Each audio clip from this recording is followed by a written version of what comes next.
সংসারের শান্তির জন্য কি করতে পারি? নবীর কাছে কিছু চাওয়া যায়? ঘড়ি কিংবা চশমা পরলে নামাজ পড়া যাবে কি না? সালোয়ারের দুপাশ ফাঁড়া, সামনে ফাঁড়া, এরকম সালোয়ারের উপর জামা পরে নামাজ পড়লে আদায় হবে কিনা? টাকাতে ছবি থাকে, বুক পকেটে রেখে নামাজ পড়া যাবে কিনা? আমার বাচ্চা ছোট, তাই আমি শুধু ফরজ নামাজ পড়ি, এতে কি নামাজ কবুল হবে? বিয়ের পরে কাবিনের টাকা কমানো যাবে কি? আল্লাহকে তুই করে বললে গুনাহ হবে, আর হলে সেটির ভয়াবহতা কি? যদি চন্দ্রগ্রহণের সময় কারো কারো গায়ে ব্যথা হয়, বিষয়ে বলবেন প্লিজ। চোখ বন্ধ রেখে সালাত আদায় করা যাবে কি? এমডি শাওন প্রধান আপনি লিখেছেন, নবীর কাছে কিছু চাওয়া যায়?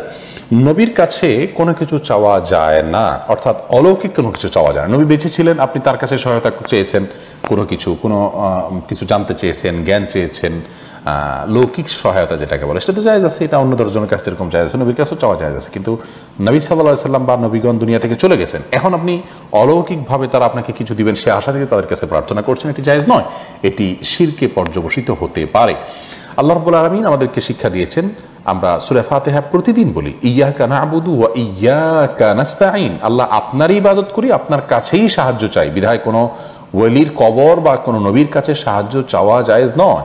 নবী করিম সাল্লাল্লাহু আলাইহি ওয়াসাল্লাম তার একজন প্রিয় সাহাবীকে শিক্ষা দিয়েছেন, ইযা সাআলতা ফাসআলিল্লাহ ওয়া ইযা ইসতাআনতা ফাসতাঈন বিল্লাহ, তুমি যখন কিছু চাইবে তখন আল্লাহর কাছে চাইবে, আর যখন তুমি কোনো আশ্রয় চাইবে, কোনো সাহায্য কামনা করবে, তখন সেই সাহায্য কামনাটা শুধুমাত্র আল্লাহর কাছে করবে। বিধায় অলৌকিক সহযোগিতা আল্লাহ ছাড়া কেউ করতে পারেন না, এমনকি কোনো নবী রাসূলও নন। আমাদের অনেক মুসলিম ভাই বোন এই সমস্ত জায়গায় এসে তাদের পদস্খলন হয়ে যায়। স্পষ্টত আপনি সূরা ফাতিহা বলছেন ইয়্যাকা না'বুদু ওয়া ইয়্যাকা নাস্তাঈন, তার খেলাফ করছেন, নবী সাল্লাল্লাহু আলাইহি ওয়াসাল্লামের শেখানো নির্দেশনার খেলাফ করছেন, যা আল্লাহর জন্য যায়। অলৌকিক ক্ষমতা শুধুই আল্লাহর জন্য যা যায় সেটা অন্য কারোর জন্য সাব্যস্ত করা বা অন্য কাউকে সেই জায়গায় বসানোটা হলো আল্লাহর সঙ্গে শিরক বা পার্টনার সাব্যস্ত করে, যেটাকে আল্লাহ তাআলা মহা অপরাধ বলেছেন। আল্লাহ তাআলা আমাদেরকে বোঝার তৌফিক দান করুন। হাফেজ মোহাম্মদ আরিফ বিল্লাহ আপনি লিখেছেন, ঘড়ি কিংবা চশমা পরলে নামাজ পড়া যাবে কি না? ঘড়ি বা চশমা পরা অবস্থা নামাজ পড়া যাবে, কোনো অসুবিধা নেই। জেবুন্নেসা বেগম লিখেছেন, সালোয়ারের দুপাশ ফাঁড়া, সামনে ফাঁড়া, এরকম সালোয়ারের উপর জামা পরে নামাজ পড়লে আদায় হবে কিনা? যদি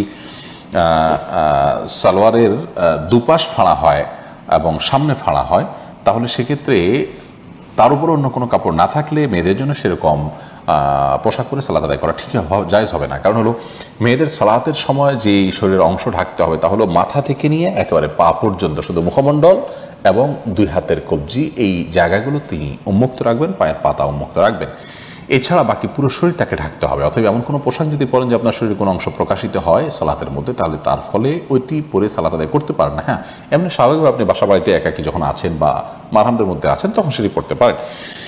এমডি আফিফ হাসান শুভ আপনি লিখেছেন, টাকাতে ছবি থাকে, বুক পকেটে রেখে নামাজ পড়া যাবে কিনা? যাবে, কোনো অসুবিধা নেই, কারণ সেটা প্রদর্শিত হচ্ছে না, ভেতরে আছি। ফাতেমা পলি আপনি লিখেছেন, আমার বাচ্চা ছোট, তাই আমি শুধু ফরজ নামাজ পড়ি, এতে কি নামাজ কবুল হবে?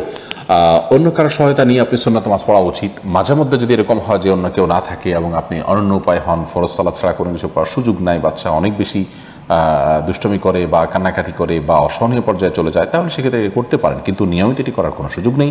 যেহেতু বাচ্চা যখন ঘুমে থাকে তখন আপনি করতে পারেন, বাচ্চাকে ঘুম পাড়িয়ে নিতে পারেন সালাতের সময়, অন্যের সহায়তা নিতে পারেন, অথবা হালকা পাতলা কান্নাকাটি থাকলে সেটাকে সহ্য করতে পারেন।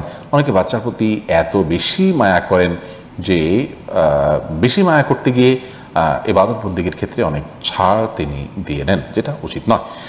এরপরে সৈকত খান লিখেছেন, বিয়ের পরে কাবিনের টাকা কমানো যাবে কি?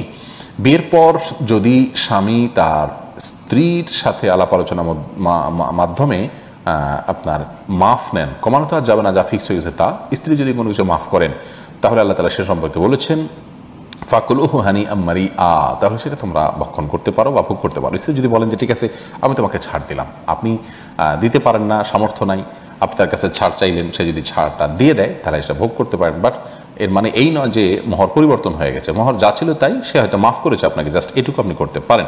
মোহাম্মদ বাহারুদ্দিন লিখেছেন, আল্লাহকে তুই করে বললে গুনাহ হবে, আর হলে সেটির ভয়াবহতা কি? যদি তাচ্ছিল্য করে বলা হয় তাহলে গুনাহ হবে, ঈমান চলে যাবে এর ফলে যদি কোনো মুসলমান বলে। আর যদি ভালোবাসার ছলে বলে, যেমন কবিতা বা ছন্দের মধ্যে অনেক সময় বলা হয়, তাকে সেটি বলা যেতে পারে। কিন্তু সাধারণত আল্লাহ রাব্বুল আলামিনকে, তিনি সৃষ্টিকর্তা, মহান সৃষ্টিকর্তা, আমরা তার ক্ষুদ্রাতি ক্ষুদ্র সৃষ্টি, তো সেই জায়গা থেকে তার প্রতি সম্মানজনকভাবে সম্বোধন করাটাও আমাদের ঈমানের দাবি, এটা তো বলাই বাহুল্য। হ্যাঁ, তুই করে তখন বলা যেতে পারে, যেটা একটু আগে বললাম, যে কবিতার অংশ হিসাবে, ভালোবাসার জায়গা থেকে, খুব স্নেহে আপনার শ্রদ্ধার জায়গা থেকে, খুব ভালোবাসা ভাবভক্তির মানে আতিশয্য অনেক সময় আমরা তুই বলি, তো এভাবে বলা যেতে পারে। উদ্দেশ্য কি সেটার উপরে ভ্যারি করবে, তবে সচরাচর এবং সাধারণ অবস্থাতে অবশ্যই আল্লাহকে সম্মানজনকভাবে সম্বোধন করতে হবে। আইনুল আসিফ লিখেছেন, চন্দ্রগ্রহণের সময় কারো কারো গায়ে ব্যথা হয়, বিষয়ে বলবেন প্লিজ।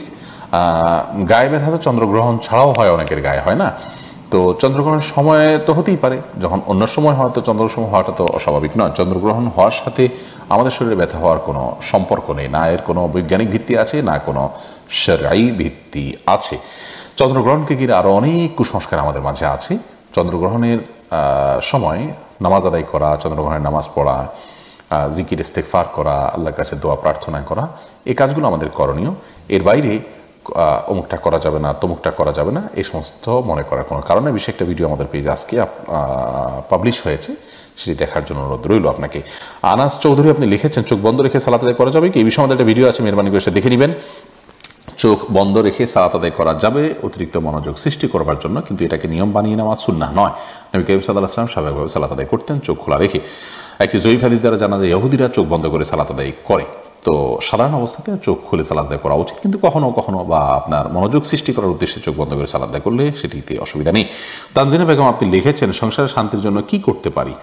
সংসারের শান্তির জন্য প্রথমত আল্লাহর বাধ্যতার মধ্য দিয়ে জীবনকে কাটানো উচিত, হারাম কাজ থেকে নিজেকে বাঁচিয়ে রাখা উচিত, এটা শান্তি আসার জন্য প্রধানতম কাজ। দ্বিতীয়ত হলো, কারণ হারামে আরাম আসে না, এই জন্য হারাম থেকে বেঁচে থাকতে হবে। দ্বিতীয়ত হলো, সংসার শান্তি আনার জন্য সবর করতে হবে, ধৈর্য ধারণ করার মানসিকতা আনতে হবে, ছাড় দেওয়ার মতো মানসিকতা আনতে হবে। দুনিয়ায় সব নয়, সেটি মাথায় রাখতে হবে। অতএব দুনিয়াতে বিভিন্ন সমস্যা, বিভিন্ন বিপদ, বিভিন্ন মুসিবত, এগুলোকে আপনার মেনে নেওয়ার মতো মানসিকতা এবং প্রবণতা আমাদের মধ্যে থাকা চাই।